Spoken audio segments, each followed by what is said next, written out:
Sup, you've reached Clarissa. I'm out somewhere being da bomb and can't answer. My bad. Leave me your name, number, and a sweet message, and I'll hit you up later. Peace. Hey, it's Amelia. And Sherrick. You told us to call and let you know what we're doing. Weird, we get your voicemail almost every week at this point. Oh well, I guess we'll leave you a message about what we're up to and our pop culture thoughts of the week, and hopefully we'll hear back from you soon. It's almost as if we had a podcast about foregoing dating apps in favor of standing on a misty jetty calling out to sea. Is that not how you find men? Partners? I don't want to make it hetero. Sorry.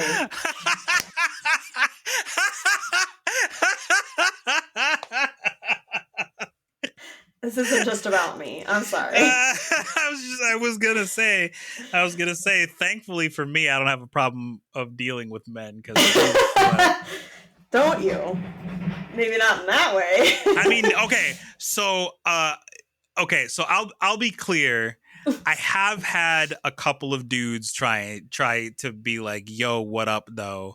And I've had to very gently let them down and being like, "Sorry, dude.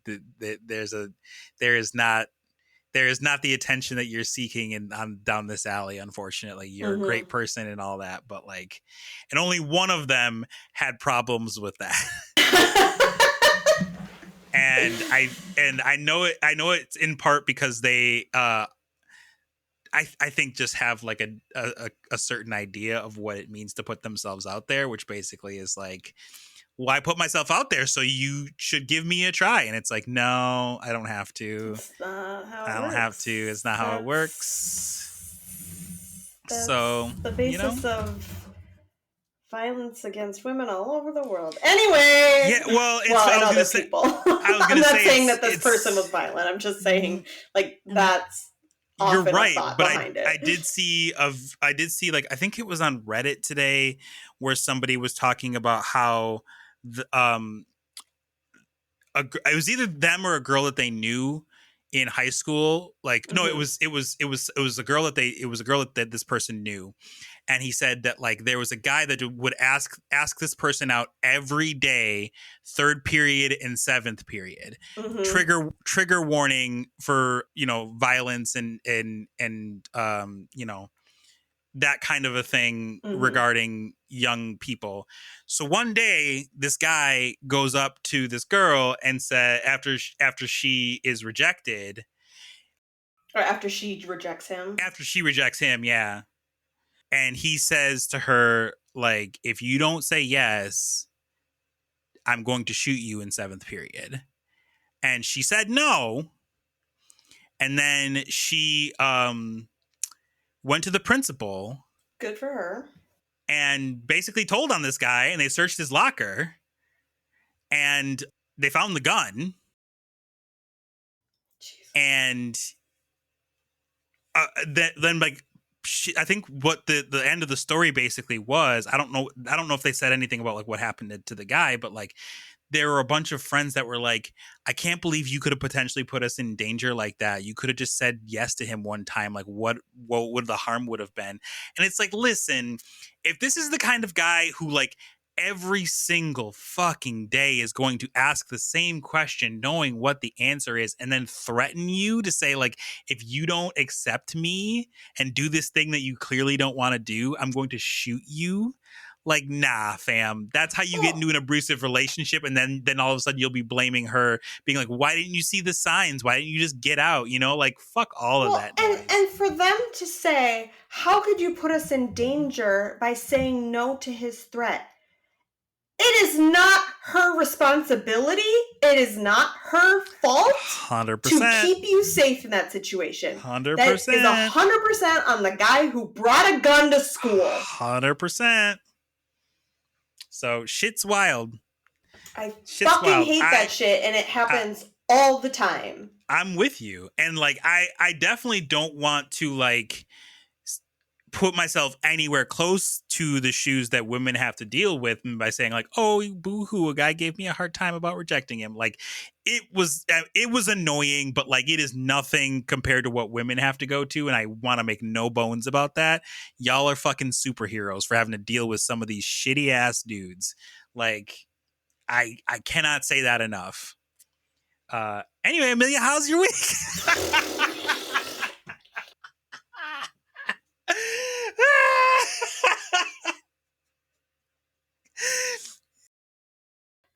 It's going okay.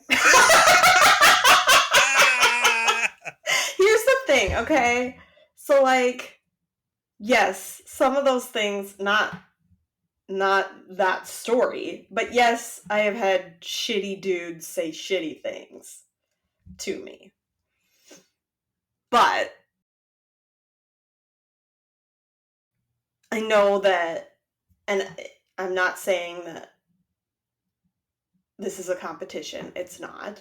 Mm-hmm. But I know that a lot of people have had it a lot worse than I have. Mm-hmm. And I know that it happens regardless of what you wear, where you go, what you engage in, etc., etc., etc. However, I also feel fairly confident that I have avoided a lot of that because I don't leave my house.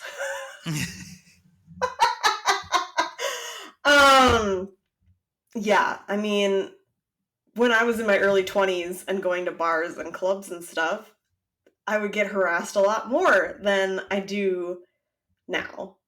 Mm-hmm. Because I don't leave my house. Except to go to work, pretty much. Like, that's kind of it. Mm-hmm. So I'm not saying that that's how you avoid it. I shouldn't have to do that to avoid it. Mm-hmm. And that's not why I stay at home. It's just two things that correlate? No, I don't know. Anyway, the point is that I stay home because I want to stay home. And I stay away from a lot of men because I want to stay away from a lot of men for those reasons and other reasons. Mm-hmm.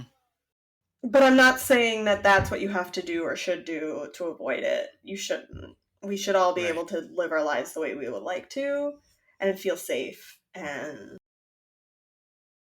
comfortable and free to do what we want to do. But I had somebody say the other day, I have a business coach right now who's, I think, like 31 or something. Mm-hmm. And she said, I recently had a birthday, and she was like, happy birthday! I have no idea what age you're turning. And so then I told her that I'm turned 38. And she was like, what the fuck?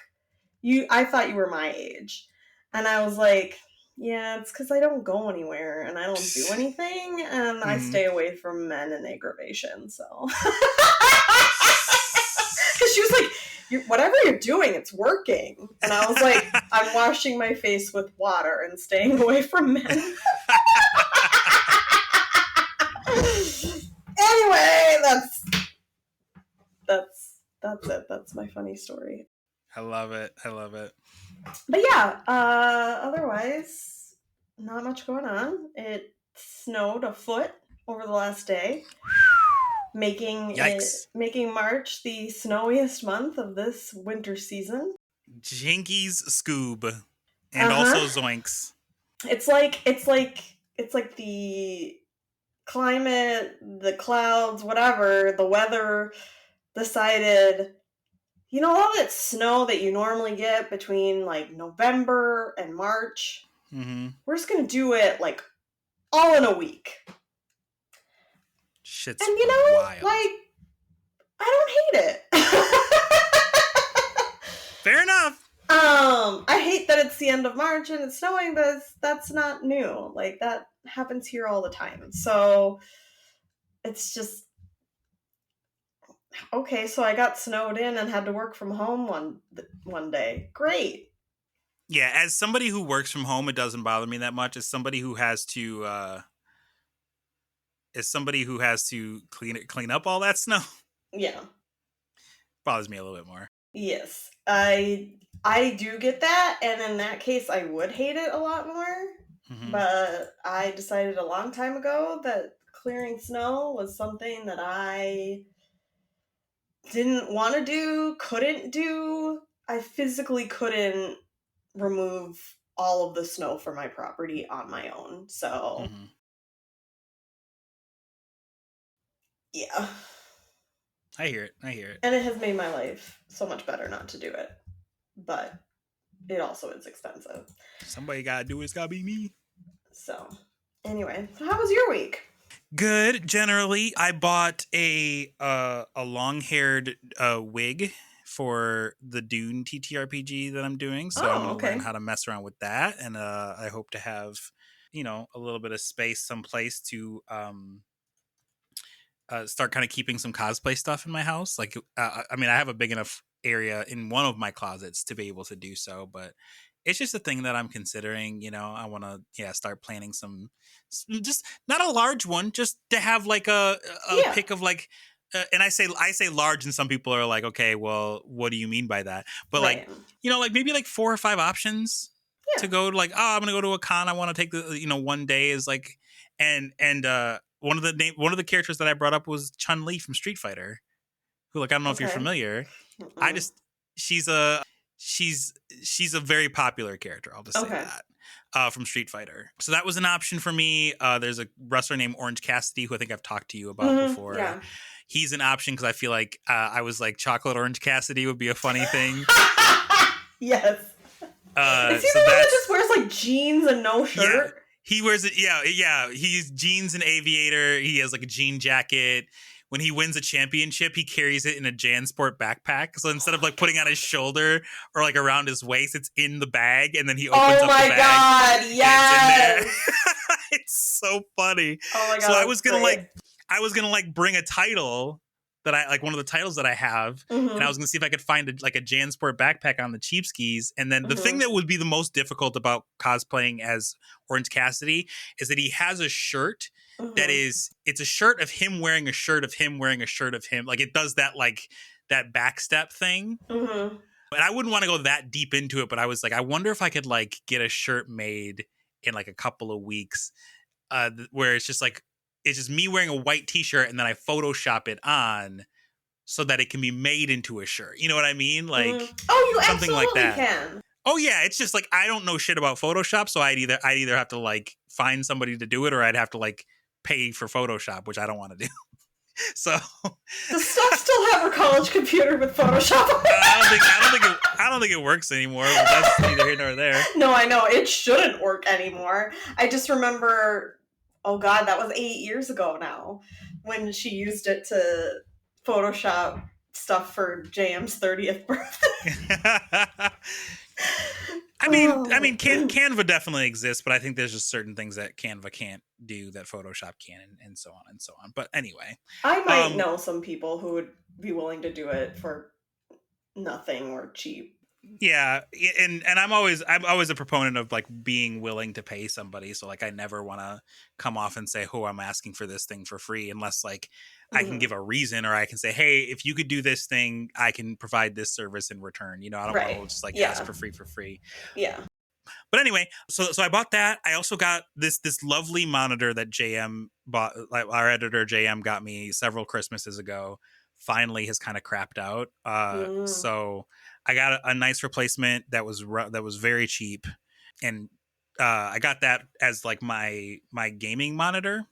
So for those of you who've never seen a stream of mine or what have you, I already have 4 monitors in front of me to begin with. So I've got like 2 standard size monitors, and then I have a teleprompter monitor, which is what I'm looking at Amelia on. And then I have like a long boy, as I call it. I got the long boy for my work monitor, because essentially it's 2 monitors, and then I have like a laptop, so I have 3 there.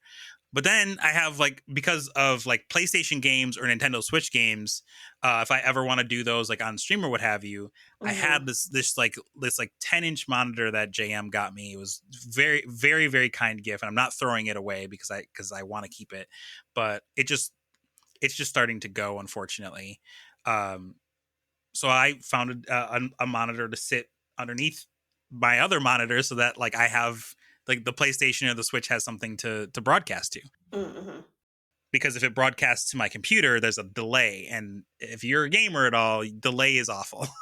Lag is awful. So yeah. So that is more or less my week. Something to consider as far as I'm just going to throw this out here while we're recording, though, Amelia.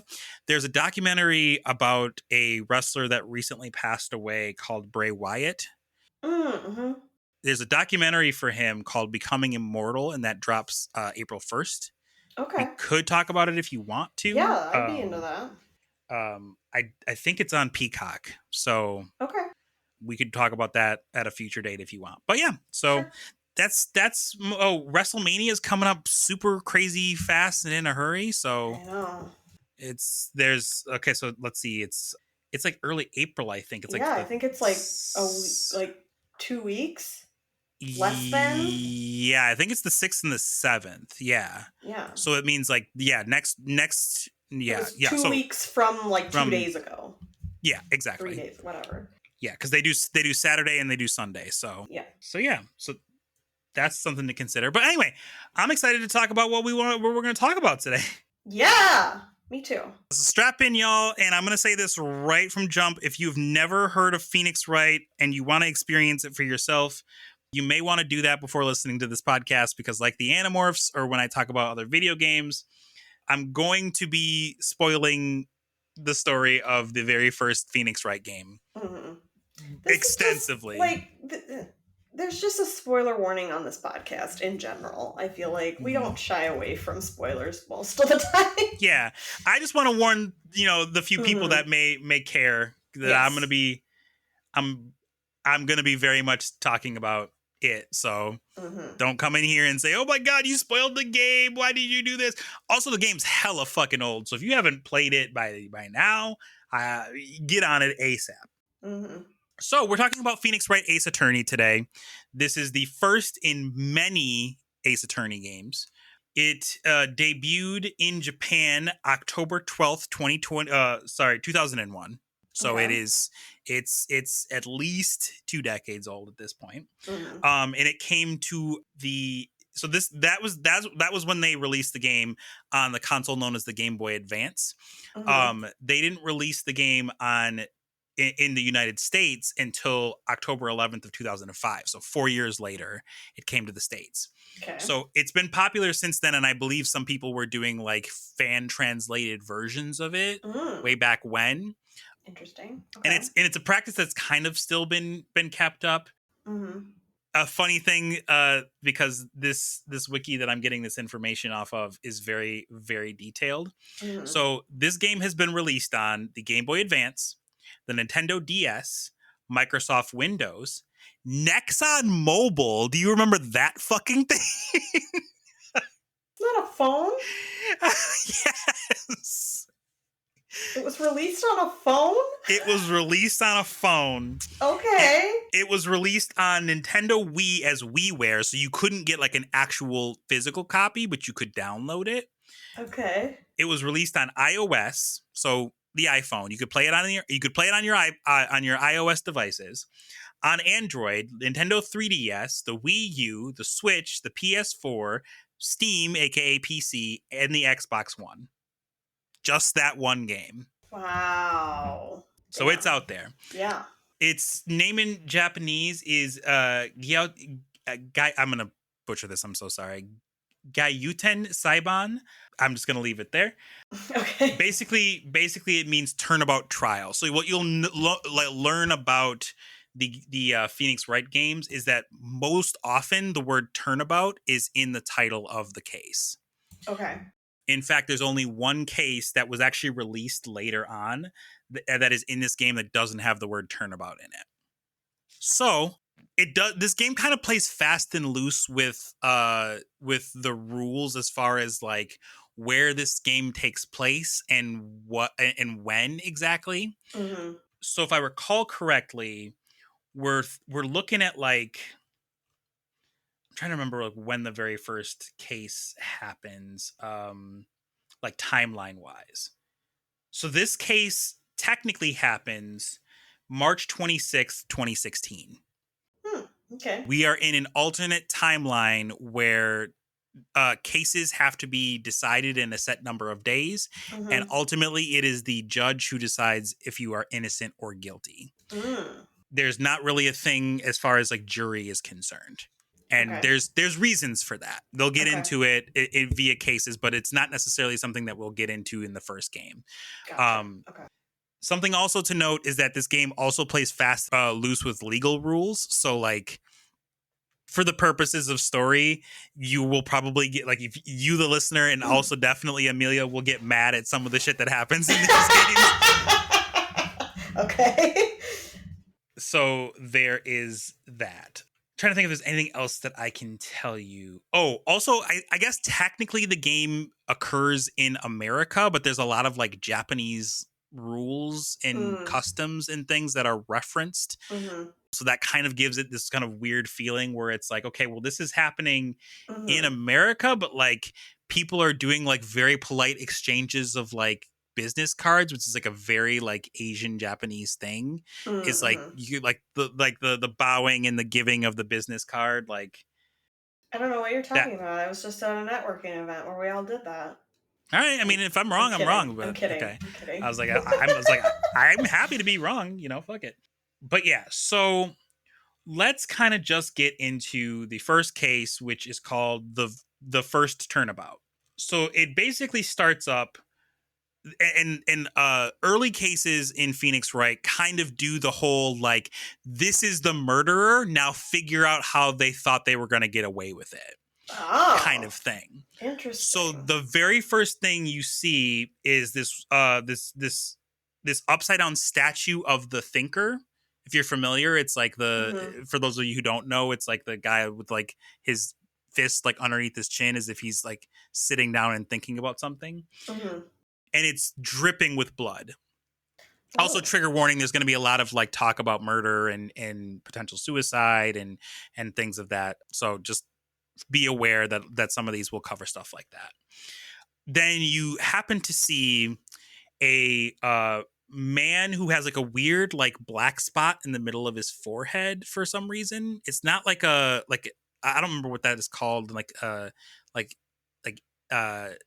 Indian culture where like they have like I don't know what it is called, so I apologize. I hope I'm not offending anybody, but it's just like a black spot on his forehead, and he's standing over this woman's body, and there's blood pooling out of her head, and he basically is like, he's like, oh, I know what I'll do. I'll pin the murder on him, and that's how I'll get away with it. And then we cut to trial, and it does kind of like the Law and Order bit where it gives you like well, not necessarily that, but it'll give you like the time and where things are happening. So it's 9:40. So we cut to the trial at 9:47 a.m. And Phoenix is basically standing outside of the courtroom with his co-counsel and his mentor, Mia Fey. And Mia is I'll just say she is she's very attractive. Okay. She kind of got herself on display a little bit, despite it being a courtroom, just a little bit. And you very much get the idea that like this is Phoenix's like very first case as a defense attorney. Okay. So there's kind of like some stress there, and you find out very quickly that his best friend is the one who is now on trial for murder. Well, not his best friend, like one of his his best friend since grade school. His name is Larry Butts. And I'm going to just go ahead and lead with this bit because they reference it a couple of times. There's a saying that happens around from people who know Larry Butts, and they say when something smells, it's usually the butts. Larry is like distraught. Like he's like, I just tell him I did it.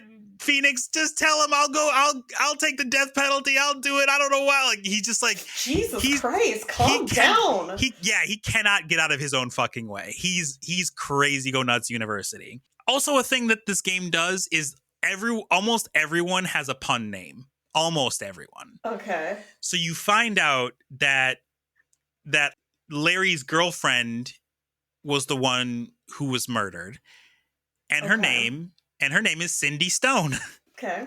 And so you go into the courtroom, and it is very much kind of like it's a lot of how do I put this? It's a lot of like almost like 16-bit-ish graphics, except for when you get like close-ups, and you're usually looking at close-ups of either like you're either looking at Phoenix Wright or you're looking at the prosecutor, the judge, and then there's like the stand where someone is testifying. Okay. Like those are like the main things that you see. Got it. So the prosecutor that you're facing off against, his name is Winston Payne, as in winced in pain. Oh God. And you get the judge, who's just his name is just the judge. Like they never give him an actual name. Okay. So Winston, I'm gonna call him Lance Ito. No, I'm kidding. Yeah, you get. So you very much quickly find out that Cindy had dumped Larry at some point and gone to Paris and came back, and basically not long after she came back, she was murdered. So for the prosecution, it's like an open shut case. Like she dumped him, and then in retaliation, he conked her over the head with this statue of the thinker. That it is also revealed that Larry made Larry made it. Oh, Larry's the one that made it, and it's a clock. Oh, so basically, it's a clock that when you yeah, exactly. When you press the neck of the statue, it says the time as in, I think it's 9:05 or what have you. Got it. So it's not like it doesn't have hands or anything to that effect. This is important for later. Okay. So just know that. But so the prosecution is basically like, isn't it true that Cindy had a bunch of sugar daddies that like were paying for her way like to Paris and such? And they're trying to get Larry, of course, to rile himself up and incriminate himself. Yeah. And it works, unfortunately, because Larry Butts calls her a cheating she-dog and says that he'll get to the bottom of this when he gets to the afterlife. Then the prosecution calls a gentleman by the name of Frank Sawit, as in like he saw it happen. Okay. Who just happens to be the motherfucker that was at the beginning of the game, who was like, I'll pin it on that guy. So he's doing this very meek, like he's like standing with like his hands like folded under his chin, kind of like how I am. And he just does this little like sway. As he basically says that he's a newspaper salesman and that he saw Larry Butts quickly leaving the scene of the crime, and then he went to investigate and saw Cindy's dead body. And then he says that he went to find a payphone so that he could call the police. And then the judge is like, okay, well, why didn't you just use the payphone, like the phone in the house? And then the prosecution, which is what I'm just going to call him at this point, the prosecution is like, there was a 5-hour blackout at the time that prevented anybody from using like basically the phone was powered by electricity. So the blackout meant it wouldn't happen. Okay. So from there, you get to do this thing called the cross-examination. So the way that it works is the person will testify, and then typically you get to cross-examine them, which basically means they just repeat their testimony in chunks. And then you can just listen to it as many times as or read it, I guess, in this case, as many times as you need to get to the thing that you can do. And you can either press it, which basically means you're like trying to get more information out of a specific sentence, or you can provide evidence. You can say like, hold it, or objection, essentially, which is like the whole gimmick of the game. And then you could provide evidence to the contrary. Got it. Okay. So Phoenix very quickly through the like, you as Phoenix, basically you can go through the evidence and such, because it's like it's put in the court record, and you can basically look at it, et cetera, et cetera. So the first thing that Phoenix points out is that the autopsy report says that the time of death was 4 p.m. So there's no way that that Frank would have seen her at 1 p.m. dead. And then the prosecution is like, no, he maybe forgot the time, but that very quickly falls apart, because it's like, no, Frank saw it, basically was very, very like adamant that he knew exactly what time it was. And then Frank is like, I heard the time from the television. She must have been watching something taped at the time of her death, which you very quickly point out, like, Y'all, the prosecution just pointed out there was a 5-hour blackout. There's no fucking way that that's true. And then you also get then he claims that he saw the time on the clock in Cindy's apartment, which just happened to be the murder weapon. So again, I just pointed out there's no hands on the clock, so there's no way that he would have seen the time. Exactly.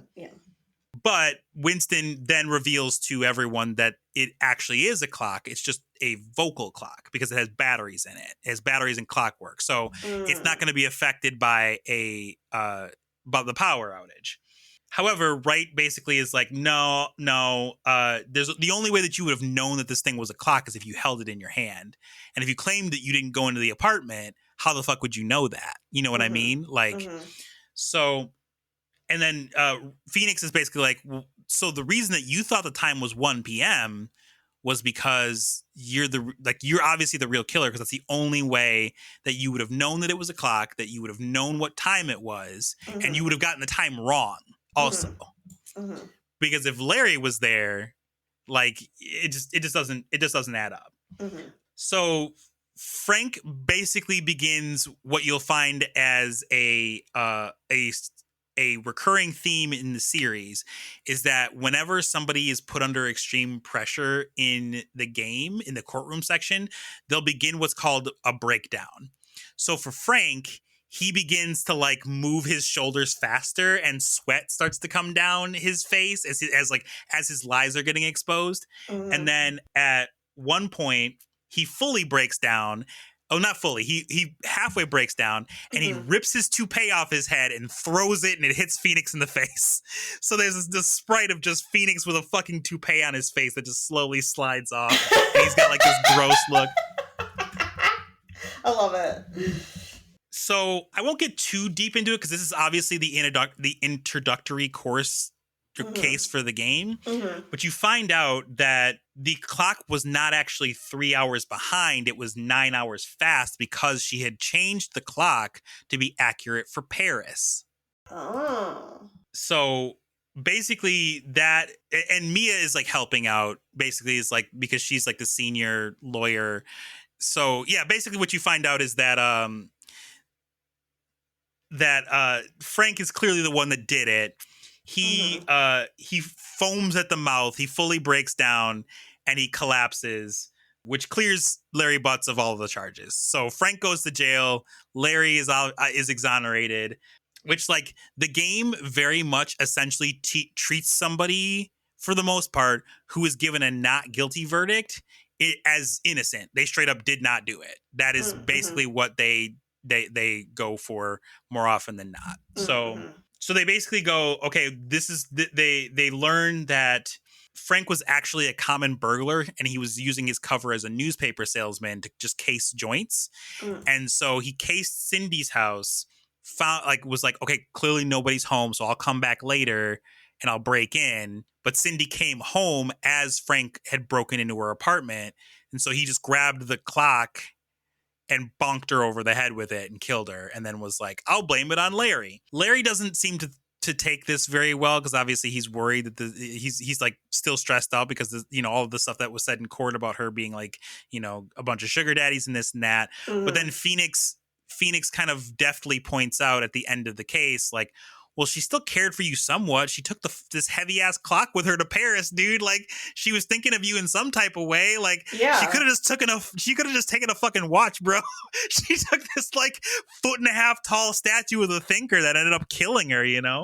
Well, and that isn't like super useful as a clock. Exactly that too.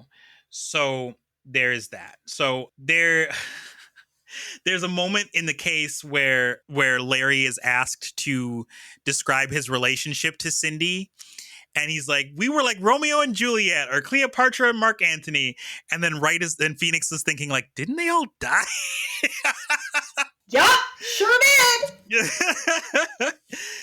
People who are like, oh, I just want to be like Romeo and Juliet are stupid. So there's a couple of things that end up getting like fixed for the trilogy because spoiler-ish alert, this game has gotten re-released a couple of different times. As I said, for it got released on Steam. So basically there is a Phoenix Wright trilogy. So you can play all three of the first three games in like one file, essentially. Oh, okay. For a lower price than trying to buy all three of them. Because like, let me tell you, trying to find a copy of that game for like your DS, I think it's probably like $300 or $400 for that cartridge now. Damn. It's so expensive. So anyway, that's the first case. How do you feel about that? Poor girl getting hit on the head with a statue, man. Sounds terrible. I Yeah, hope it killed her instantly. more or less. Terrible, but Funny story. Uh-oh. So the next case is called Turnabout Sisters. Uh-oh. So this particular case opens up not very long afterwards, after the previous one, and Mia is having a conversation with somebody over the phone, and the screen is black, so you don't really know who she's talking to. You don't even see her. Mm-hmm. And after that, she kind of just tells a little bit about like Mia's talking about the case, and she's talking about Phoenix to someone. Mm-hmm. And you learn that like she has taken the clockwork out of this clock, and she's stashed some very important papers in it, in the idea of like no one's going to check this thing for these papers that I'm hiding in here. Okay. And not long after that, somebody sneaks into her office and basically is talking to her and seems to know everything that she was talking about just on that phone conversation. Mm-hmm. It's kind of implied that like he shouldn't know it because like the conversation ended and then he came in not long after. Mm-hmm. And then he fucking clonks Mia on the head, and Mia's dead with the thinker. What? So you just got introduced to Mia, and now she's dead. So then Phoenix, before this happens, Phoenix had gotten a call earlier from Mia, basically asking Phoenix to meet her in her office. Mm-hmm. He gets there and he smells blood immediately, which like I don't ever think I've ever been in a situation where where a blood smell has been strong enough that I go, is someone bleeding? Like, Mm-hmm. is there blood in here? You know what I mean? Which is like that terrifies me, because like to be able for the scent to be strong enough for you from the door to be able to go, I smell blood. There's got to be a fuck ton of blood, yo. Like, yeah. So he rushes into the main part of the office, and he sees Mia slumped up against the wall, which there's a window like right over her head, Mm-hmm. and there's a strange girl like crying next to her. Oh, okay. And as soon as Phoenix kind of like comes into the room, the girl stands up and then she faints out of shock. You then find out very quickly that Phoenix like looks out the window and he sees this very like bubbly pink-haired busty woman pointing at him essentially, Mm-hmm. and she's got a phone in her hand, like as if she saw the thing happen. Okay. So the police show up very quickly.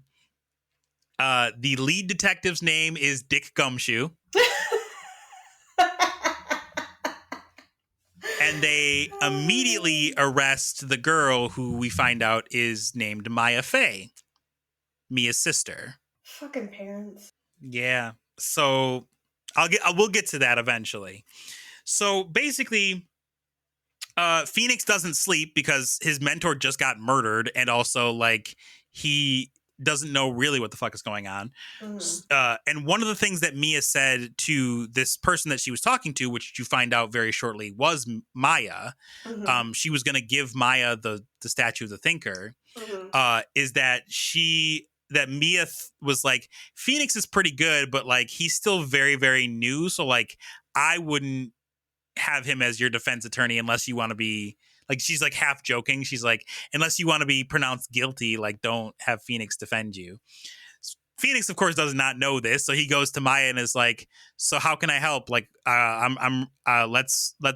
you say you didn't do it. So let's get you not pronounced not guilty.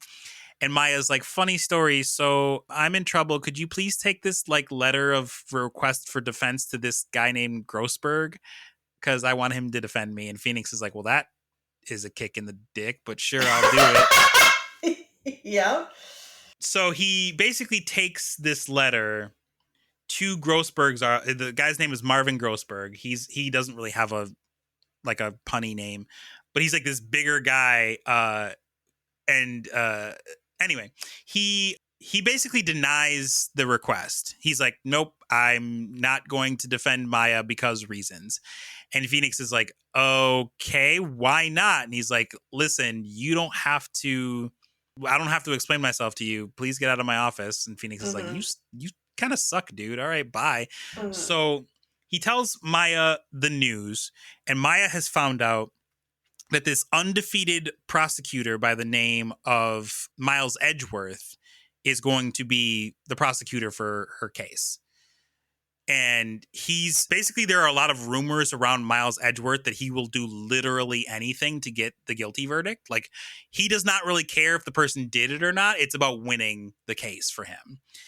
And it's very much like there are a lot of characters who care very much about their records as if they're like a sports team.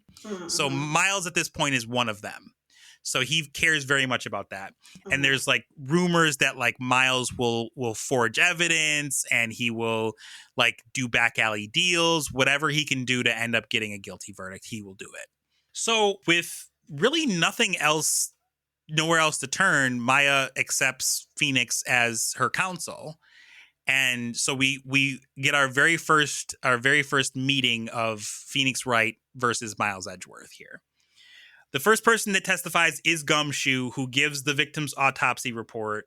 And then he also gets we also get the phone that Maya had, because she gave that up, when she got arrested. So basically, poor another thing that you'll kind of find is that poor Gumshoe, anytime that he screws up, which is like means that he doesn't work well for the prosecution, or whatever he says that goes against the prosecutor, Edgeworth will kind of subtly just be like, well, that's gonna suck for your next performance review. You might see a salary cut, bud. Like, yikes. He says it in like a more suave way. I should send you a picture of Edgeworth at some point. Here we go. Can't wait for you to see this fucking guy. So anyway, this case begins, and it is very clear that like Edgeworth is like super overconfident. He's super overconfident. He's like, I'm facing off against this guy who's only ever won one case in his entire career. And he's I believe Edgeworth is 24 at this point. I think Phoenix is a little bit around, like basically around his age. They were in the same grade, which will become a thing for later to note. Okay. So we kind of go back and forth with this, and then we break. And one of the things to kind of note, like I mentioned, like way at the beginning, is that like things are kind of, they play fast and loose with the rules. So like the prosecutor and the defense are also like investigators, in the sense that they'll go places and like find evidence and talk to people and stuff like that. There's not like a separate, like, even though Dick Gumshoe is a thing, like the defense attorney will still go around and like talk to people and find evidence and stuff like that, which is a little bit interesting to me. Yeah. Okay.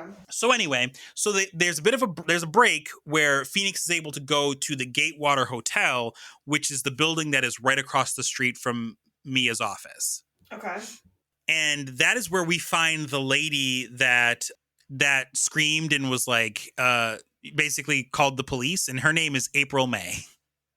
Like April, May, June. Anyway. Okay. Yes. I get but it. Also, mm-hmm. But also, I've read a book where the main character's name is April May. Mm-hmm. So it's like jarring. Anyway, it's actually a really good book. You might like it. Anyway, continue. April May basically is like a kind of like, she does kind of like the ditzy bimbo-y kind of routine. Okay. And she kind of flirts with Phoenix a little bit until she realizes that like Phoenix obviously wants Maya to be not guilty, and she obviously does not want that. So she panics, and then you kind of see when she takes a step away that there's something that resembles a wiretap in the drawer of her hotel room. Oh shit. So he's like, what the fuck was a wiretap doing there? Like, why? And then she comes in before you can really do anything about it. So like you have to basically just be like, okay, well, I'm going to investigate that later, I think, when you're not around. But like, that's sus as fuck. Mm-hmm. So from there, basically, you talk to the bellboy and you learn that like, and I'm going a little bit out of order here, but just for the sake of the story. Mm-hmm. You learn that the bellboy was instructed to give April May iced coffee at a very specific time, which just happens to give her like an alibi, because in court, Phoenix is like, I don't know, bitch, you kind of sus. You could have like had something to do with this murder. And she's like, well, I was across the street. Mm-hmm. And also, no, I have an alibi. Mm-hmm. And she kind of breaks her like bimbo-y facade occasionally, where she gets this really angry look on her fucking face. I'm gonna send you a picture of that also, so you can see it. But basically, Phoenix is doing a very good job of dissuading the judge. Yeah, and like I said, she's Boobs McGee. Yes. So yeah, so she does Phoenix does a very good job of like basically kind of showing everyone that like Maya may have had like the opportunity but she doesn't really have a good motive, and like fingerprints don't really come into play, but like she never touched the so-called murder weapon. So it's like, okay, anyway.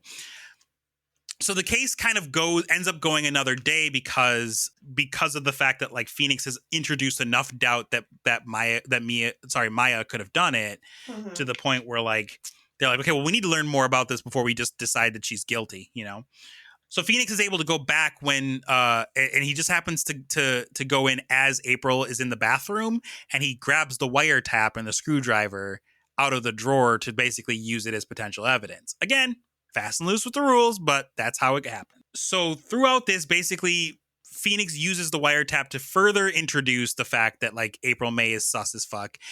Edgeworth is like, okay, that may be, but like wiretapping is definitely illegal, but it doesn't really have anything to do with this case. And all you've proven is that she wiretapped the phone. So from there, you go back to Grossberg's office, and you find that this giant painting that was on Grossberg's wall is no longer there. It's just a big empty space. And you're like, what the fuck? And you also find these pictures from what is called the DL6 incident. And it's a picture of this lady, and it's a picture of this gentleman who has this very, very pink suit on. This very pink suit on, and he has like this like very ostentatious looking ass hair. And you learn that this man's name is Red White, and his company is Blue Corp.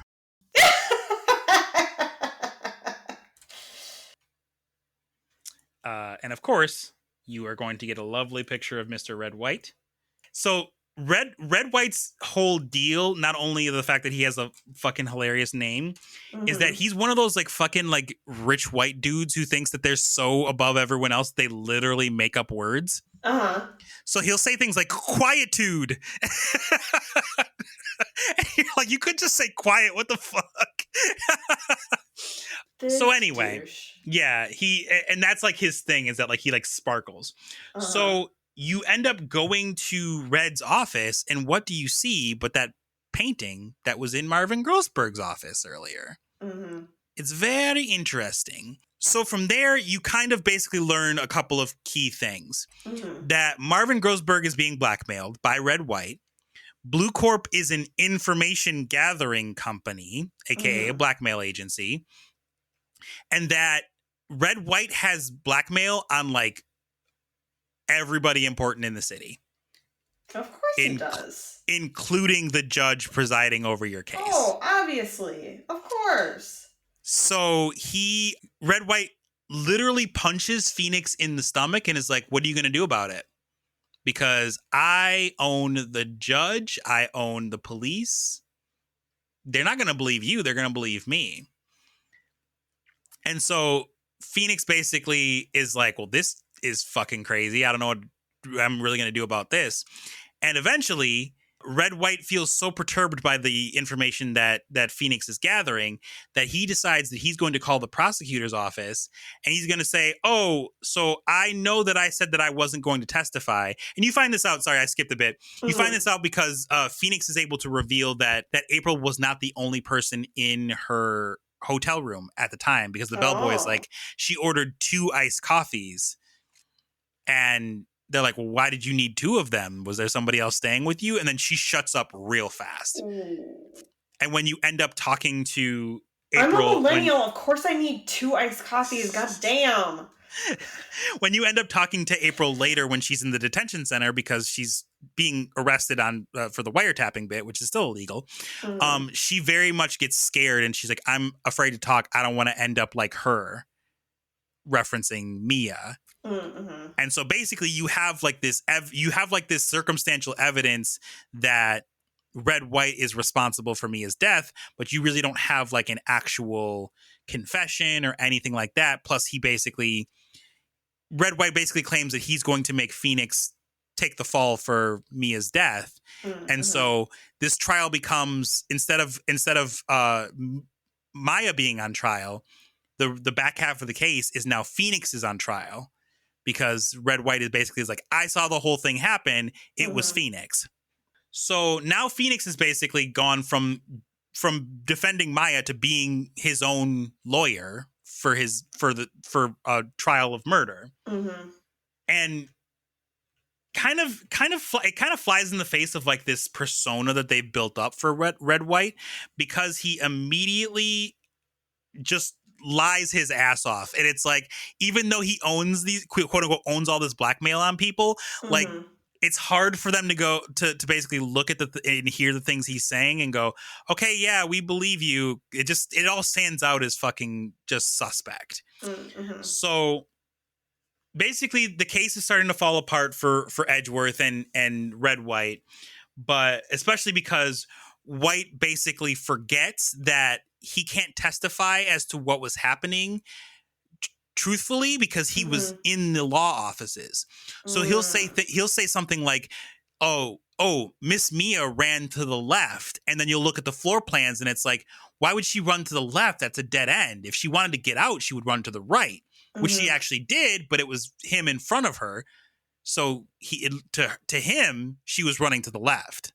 You know what I mean? Yes. So it's stuff like that trips him up, because he's like, he can't seem to wrap his brain around testifying truthfully to the fact that, like, you know, he was actually there. So Phoenix gets very, very close, but ultimately he can't quite give the correct, he doesn't quite have the correct evidence to showcase that, like, he didn't do it. And so he's very close, but unfortunately he kind of just runs out of time. So Edgeworth plays Calvin ball enough to the point where, like, the judge really only treats Red White as a witness and not a murder suspect. And just as Phoenix is about to lose the case and get declared guilty, he has a bit of like a small psychotic break where Mia in the afterlife, like, shows up to him and is like, you know, like, and is like, yeah, and is like, yo, you have everything that you need to win. Don't give up yet. You have the perfect thing to get you out of this. Look at the piece of paper. And the thing that I'm talking about here is that, according to the police in Edgeworth and Red White, Mia was alive just long enough to write, quote unquote, her killer's name on a piece of paper. So there's Maya's name in blood on this piece of paper, which eventually you turn over, and it's a receipt for this glass light stand that was in the corner of the office and fell during the attack. And there's no way that Red White would have known that it was there unless he was in the office, because it fell and it was standing out of the view of the window. So it's enough to get Phoenix from being declared guilty. And then Maya gets possessed by Mia, who produces a piece of paper and begins reading out these various names. and it's the names of all these people that Red White has blackmail on. And he immediately goes, stop, okay, I did it, I'm guilty. Like he basically just gives it up just then and there. So that's how Edgeworth receives his very first defeat in court. So you find out that Maya Fey and by extension Mia Fey are part of this the spirit medium family. And that's why Maya is dressed so strangely, quote unquote, is because she's a spirit medium in training. Okay. So that's Turnabout Sisters. Damn. Very interesting case. Yeah. The DL6 incident will show back up again, but just something to note for that. All right, I'm going to start kind of truncating some of these because we have 3 more cases to go. Oh, gosh, okay. Okay, so Turnabout Samurai is the very next case, and this begins the partnership between Phoenix Wright and Maya Fey. They basically, like, Maya basically becomes kind of like his assistant, sort of. She, like, accompanies him on cases and stuff like that, and is, like, kind of a sounding board for him. So there's a very popular show called, I believe it's called The Steel Samurai, the Steel Samurai, that for some reason or another, Maya is in love with, which at this point in time, Maya is like 17 years old. Okay. So, and it turns out that the person that is the portraying the Steel Samurai ends up getting convicted for the murder of his co-star. And it's a very convoluted plot because this murder happened on basically at the location, which is Global Studios, is the name of the place that this happened. And there was a giant statue head that fell, which means that for a certain amount of time, people couldn't go from Studio 2 to Studio 1 or leave. But the murder happened, allegedly it happened at Studio 1, but you find out later that it actually happened at Studio 2. Okay. And that like some convoluted thing happened. This case also introduces you to one of my favorite characters in the whole fucking franchise. Her name is Wendy Oldbag. For Wendy those not Oldbag. for the yeah, like Windy Oldbag kind of. And her bit is that she talks so fucking fast. Like, her dialogue goes by like this because she's just going a mile a minute. Like, like a windy old bag. And her other thing is that she's also like in love with Edgeworth. when they get to court, she like fucking sees Edgeworth and cannot fucking handle herself. I get it. Which that reveals Mozart look is really in. Yeah. Which reveals another thing that is kind of like Edgeworth's bit is that Edgeworth has trouble getting people to do the whole, like, you know, in court they say, can the witness please state their name and occupation? He almost always has trouble with that. Oh. For some reason. He can say it just fine, but like in this particular instance, instead of listening to Edgeworth, Wendy just goes on and on and on about how young and hot he is and how she like basically how she wishes she was younger so that they could do stuff. Like, and he's like, will the witness please state her name and occupation? This bitch. And Wendy hates Will Powers, who is the defendant. Okay. And she loved Jack Hammer, who was the victim. Okay. And so through a very convoluted situation, and I say convoluted not in a bad way, it is kind of a long-winding trial because like a crux of it is allegedly if this murder actually happened where I say it does, it's nigh on impossible because like I said, it was essentially that Studio 2 was like closed off. There was no way for people to get to it. You meet the director of the Steel Samurai, who is this dude whose name is literally Salmonella. Yikes. And I'm having so much fun just sending you these fucking people's faces. Do you remember Leet Speak, Amelia? When people would be like hacksaws or Jew dudes and they would type it out, but it would be like instead of an O, we would put like a 0 or 4 for A. Okay, kind of, yeah. Putting like a Z in the bottom. Okay, yeah. So Salmonella speaks in Leet Speak in real life. Oh, no. And he's 32 at the time that this game happens. And he also looks at Maya and is like, oh my God, you're so cute. You've activated my creative powers. And you're like, oh my God, please get away from this child. Yikes. You also meet this woman named Dee Vasquez, who is like the executive producer of shows that happen at Global Studios. You find out that like programming and stuff at Global Studios is kind of like going down, but Dee is the one that's like saved everything. Mm-hmm. Ultimately, what you realize is that an accident happened years ago with Jack Hammer accidentally killing a co-star, and Dee Vasquez basically came in, cleaned it all up, made it so that it didn't become a huge controversy and that Jack wouldn't lose his career. But as a result, she basically was like, well, you're going to do everything that I say now because I saved your fucking career and you owe me. So Jack, being fed up with basically being blackmailed and also, as in his own opinion, basically kind of being backseated in his own career because like he wasn't the star of the Steel Samurai. He played the villain. He was like, no, fuck this. I'm going to go and get this bitch. And she pushed him over a railing and he landed on this fence that had these like skewers. And that's how he got killed. But then basically Dee was like, okay, well, I'm going to use my connections and I'm going to grab Salmonella and I'm going to make it look like this happened at Studio One, but she wasn't truly there. So like there's gaps in her knowledge and such. So like you end up basically finding out that Dee Vasquez is the one that had Jack killed. And Jack actually Jack was actually going to frame Will Powers for killing Dee, because what he did was Jack basically made sure that when Will had his lunch, which was a T-bone steak, he sprinkled sleeping pill powder on his steak so that he passed out. So Will passed out in his room. And he had nobody knew that he was there, so he didn't have anybody that could like corroborate his alibi. And then Jack stole the Silver Samurai costume, pretended to be Will, and then went to Studio 2 and tried to kill Dee. But it backfired on him, and Dee ended up killing him.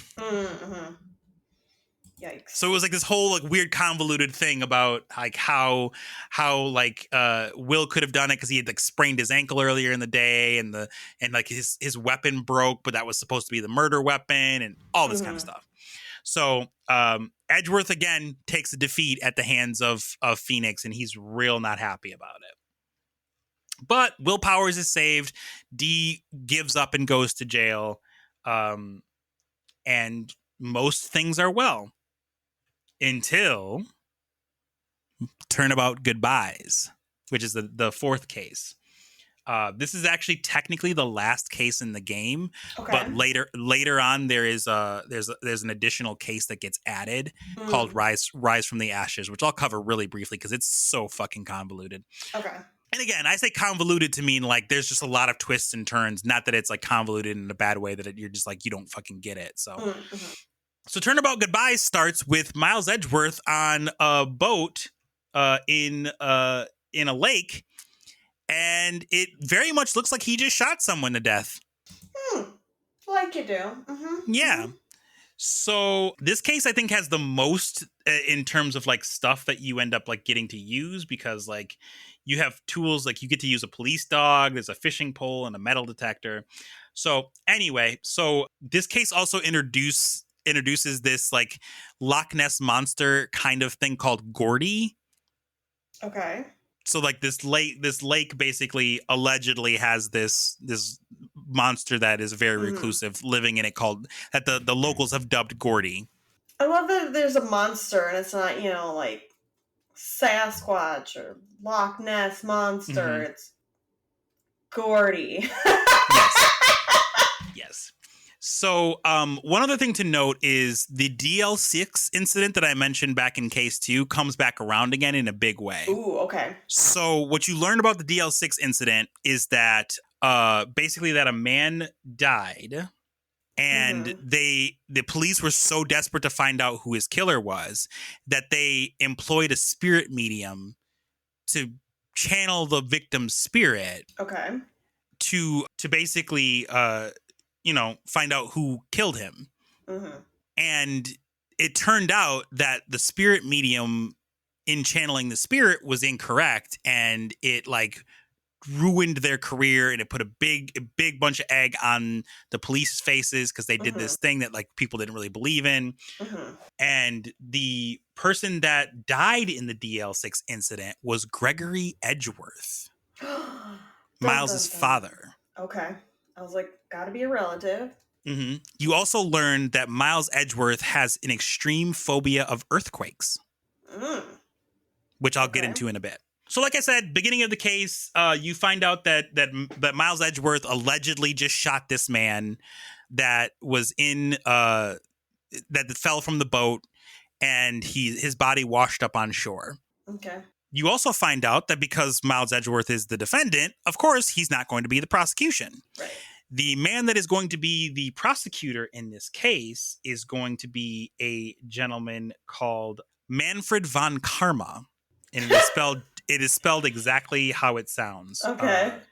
Karma. And you can also, once I find a way to show you what this man looks like, you will also understand exactly where Edgeworth gets his fucking style from. Okay.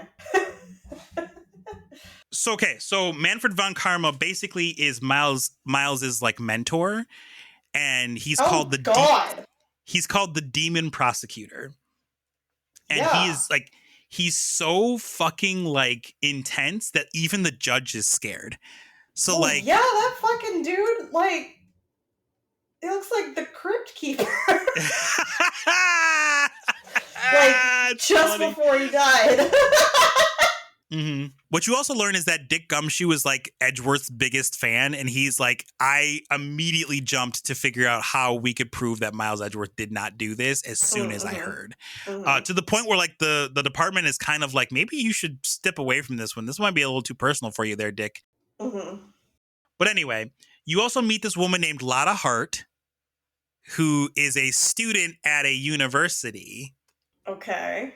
Who just happened to be camping on Lake Gordy as this happened. And this incident happened on December 24th of the year in which it happened. So it's Christmas Eve going into Christmas. That ends up being a big hinge on it because there's like basically it goes from you find out that there was only one gunshot to there was actually two gunshots.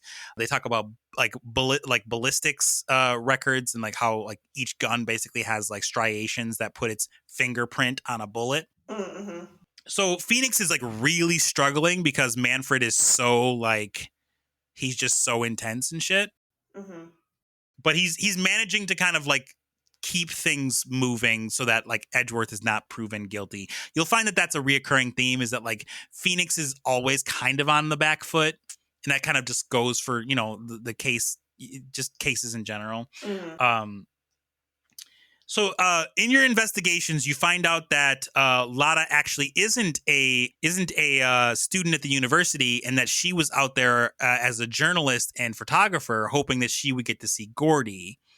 And she had a camera that was set up to hear this sound that allegedly that Gordy makes. Okay. But you end up finding out that the reason that everybody thinks that there's this thing called Gordy is because our good friend Larry had an inflatable steel samurai, and the air tank was attached to it, and the air tank broke, and that created a loud bang. And then the deflated balloon flew into the middle of the lake, and the photo caught it right as it was going into the lake, which made it look like a long neck emerging from the water. Oh, wow. Okay. So because you proved to Lotta that Gordy isn't actually real, she gives you a little bit of evidence, but she also kind of just gets too excited about the prospect of like being able to like testify in an actual court. So she kind of tries to bury Edgeworth to like for her own like glory, if that makes sense. I'm gonna skip a lot ahead. You find out in the DL6 incident that the man that was the defense lawyer his name was Robert Hammond. He's the victim in this case. Oh, okay. He's the man that allegedly Edgeworth shot. Mhm. You also find out that whoever did actually shoot Robert Hammond was, I believe they were I think they were left-handed. Mhm. And then Edgeworth is right-handed. So like the basically they were like, well, if Edgeworth is right-handed, but the victim was shot with a left-handed gun, I don't know, something like that. You find out that was a mistake that was clearly made because he doesn't have, like, the handedness is wrong. Because the opening of the game does show that Edgeworth has the gun in his hand, but it's basically that he picked it up and was like in disbelief, because in theory, what actually not in theory, what actually happened is this person convinced Edgeworth to go out on the boat with him, pulled out a gun, shot into the water to create witnesses, and then just dipped. Like, he just fell back into the water. So Edgeworth, not thinking anything of it, picks up this gun and is like, what the fuck just happened? And then the next day, he's convicted of murder. So if fiction has taught us anything, never pick up a gun. Just don't. Leave it alone. Leave it alone. So in their investigation, and again, I'm cutting a lot out because I'm just giving you like the story beats that you really need to know. You find out that the man, there's a man that is like acting as a caretaker for the boats to basically rent boats and such. He's just like totally out of it. Like he thinks that the boat shop is actually like his pasta restaurant that got like passed down through generations. He thinks Phoenix and Maya are like his son Keith and like this other woman respectively. Okay. And he's got like a giant like scarlet macaw in the shop basically. And he basically is using this bird as like a way to remember stuff. And the bird's name, of course, is Polly, because why wouldn't, in a video game like this, why wouldn't you name the bird Polly? Of course. Because she speaks. So Maya is like, Polly, are we forgetting anything? And then Polly goes, right, don't forget about DL6. And everyone's like, buh?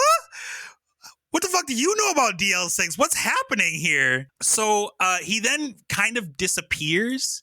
Sorry, I just saw the commercial.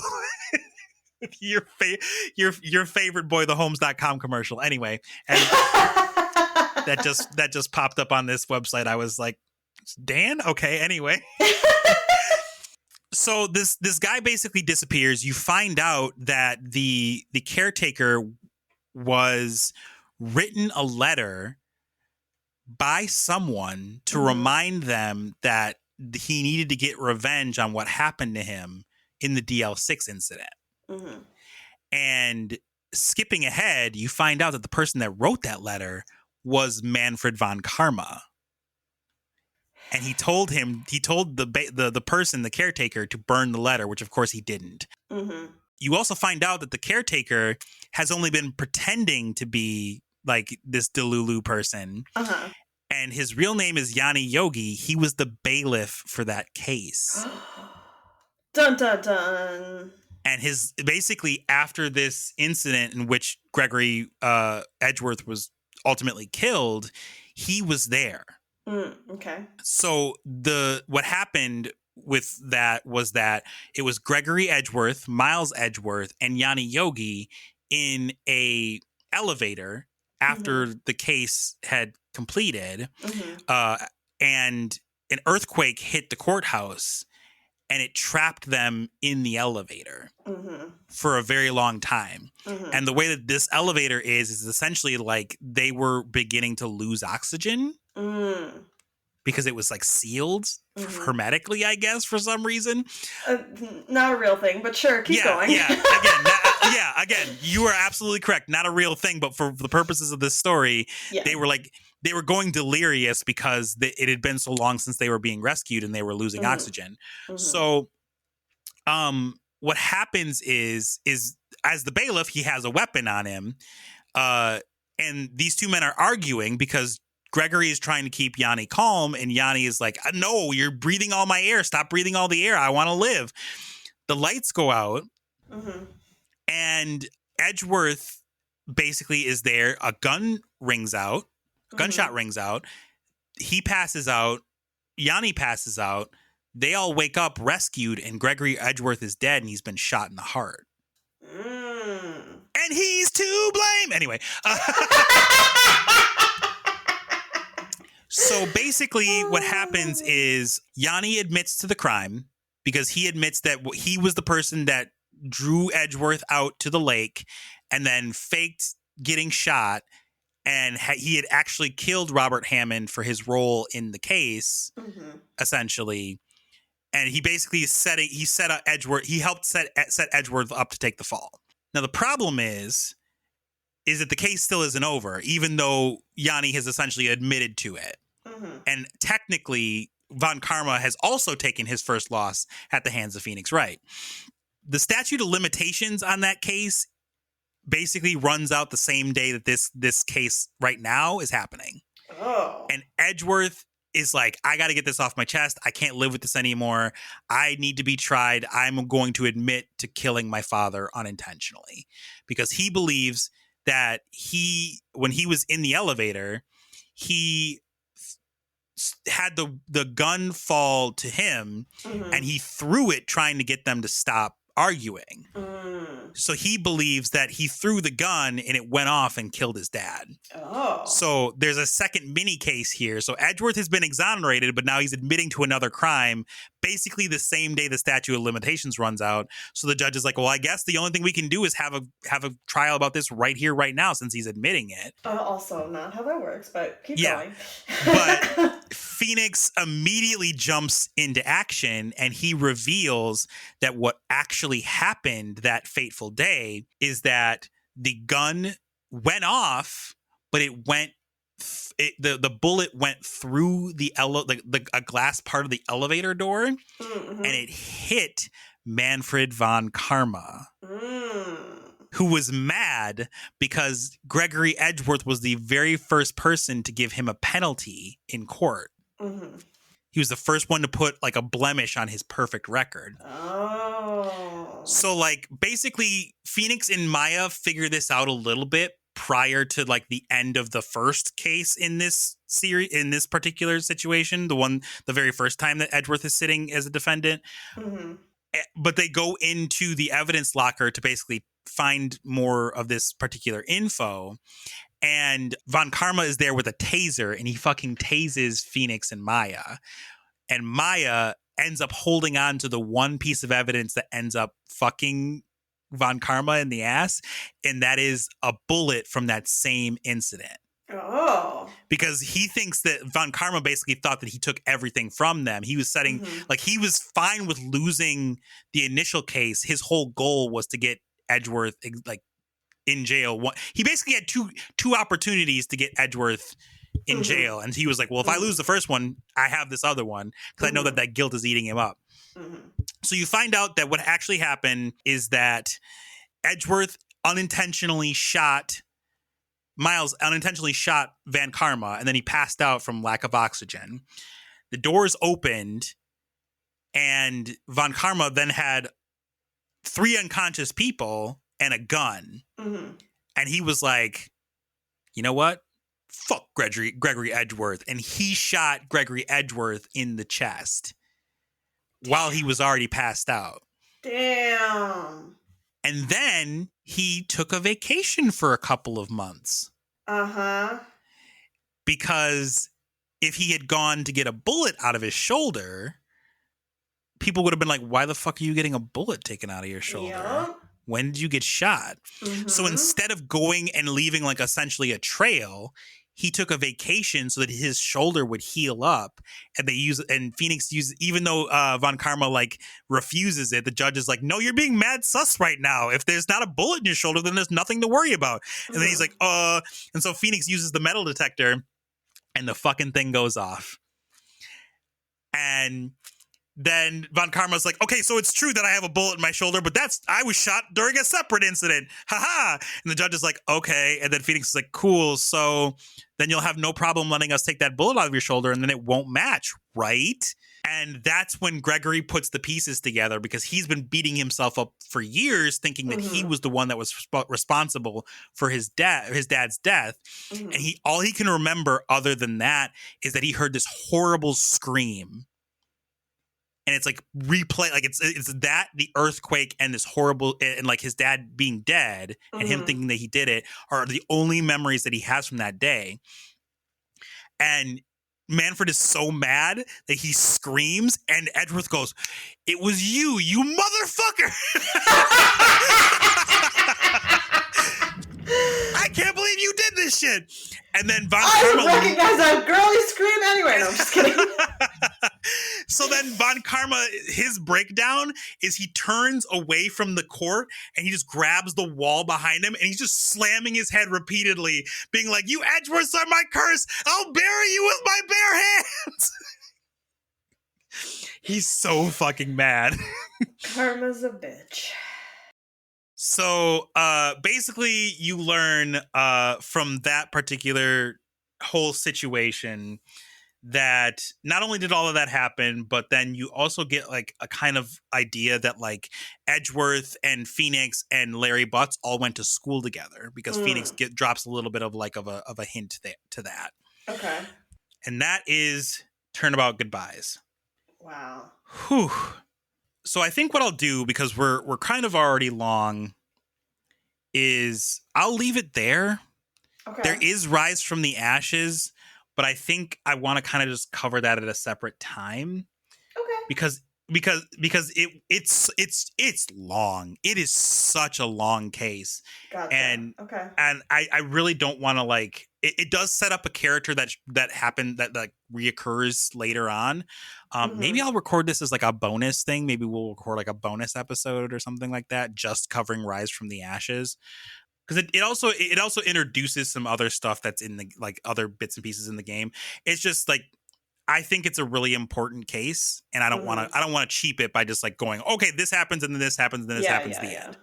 Okay, that makes sense. I'm down. Maybe we can do like a mini-sode or something just for Rise from the Ashes. We'll do something in that effect. But like I said, it's a long case. But as it stands, without covering Rise from the Ashes, that is the entirety of the first Phoenix Wright game.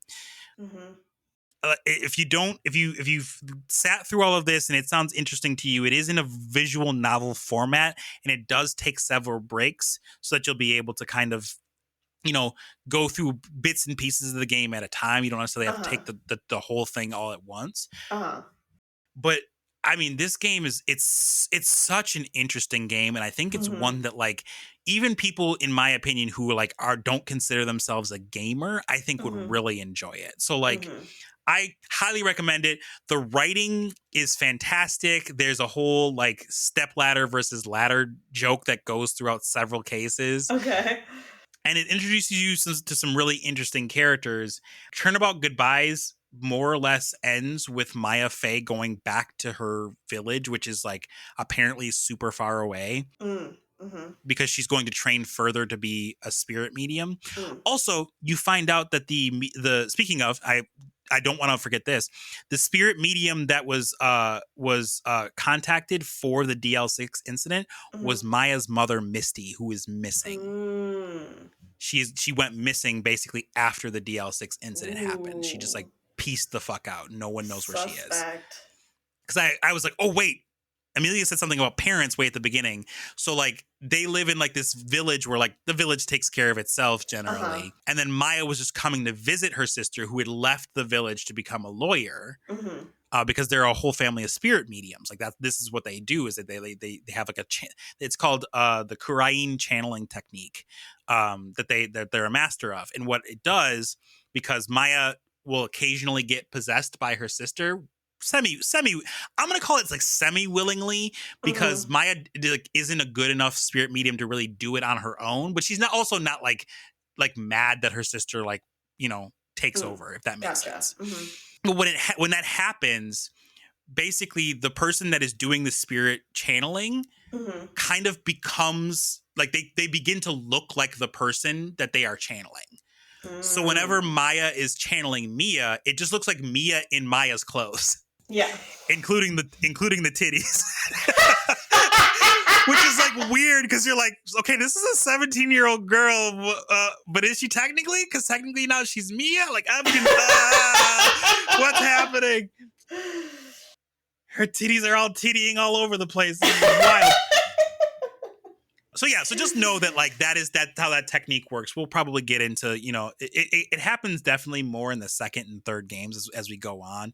But I think it's a great primer for the series, and I definitely think that if you're listening to this and you have any interest in anything that I've said, highly recommend giving it a shot. So I have talked it sounds really so cool. long. No, it's very interesting. I love a good mystery.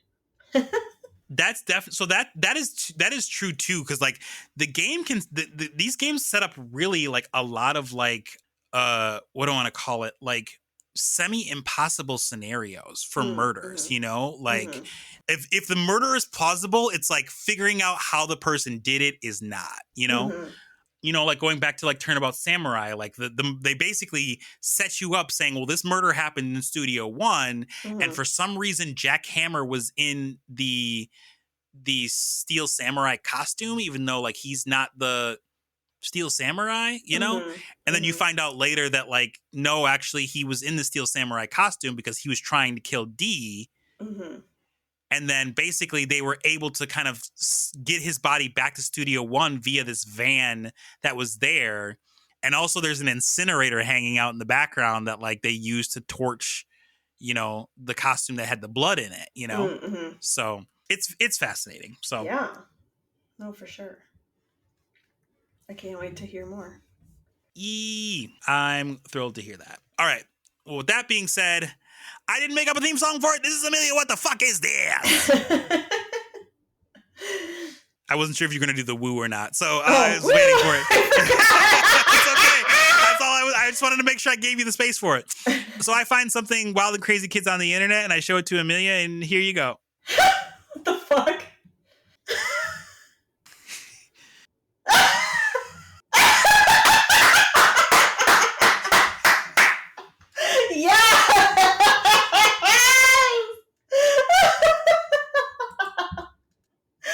Oh my god. So this is a video where I want to say it's like a college campus. Like that's the vibe that I'm getting. Because this dude with a backpack just like gets down on one knee right behind another person sitting in a chair with all these other people sitting around and just like proposes basically. And the other dude says yes. And the first dude gives him a ring pop. Which goals. And and then he stands up, and the first guy's like, I love you. And the other guy's like, I love you more. And then they hug, and then he's like, what's your name? And I knew from the beginning that, like, either this was a friend he was playing a prank on, or this was, like, somebody he didn't know. Like, I was pretty sure it wasn't an actual proposal. But I just, like, are these guys best friends now? Because, like, to find somebody who matches your energy like that, the way that he just, like, does this, and the guy looks surprised, but he doesn't look, like, horrified. You know, like, he looks confused, but, like, in a way that you could understand. In a way that would make sense, possibly, if this was, an actual couple and totally taken by surprise. And for him to just, like, take it in, answer yes, I can't. And there's enough people around that they start clapping. And they're just like, hey, so what's your name, man? Dead. I'm dead. I love it so much. The two that I picked for today were both ones that I was like, you're gonna fucking die laughing at both of these, so it's really a win-win for me. It's whatever one you pick. I love it so much. It's so good. I'm so glad. I'm really so glad because like I was like, I have that confidence every once in a while, but I was like, I mean, I could be wrong. She could just be like, oh, okay. But I was like, nah, I think I got it. So I'm so glad I was right. Yes. Oh man. So funny. Oh, you know. So yeah, so you on that lovely note, you can find us at ASWAYDPOD on Instagram, or you can add an @gmail.com to the end of that. Just send us an email. Tell us what you thought. If you thought I talked too much or too little, if there's a thing that I left out, let us know what you think. You can find Amelia at Shake Meets World or at Fuck the Perfect Life. Various places, and you can find me at Ablacksparrow most places, including ablacksparrow.com. Sorry if we talked too long. I think we hit the limit on your voicemail. I guess next week I'll tell you about the watchdog report that I read that found a weird smell coming out of Chicago. Anyway, bye. Bye.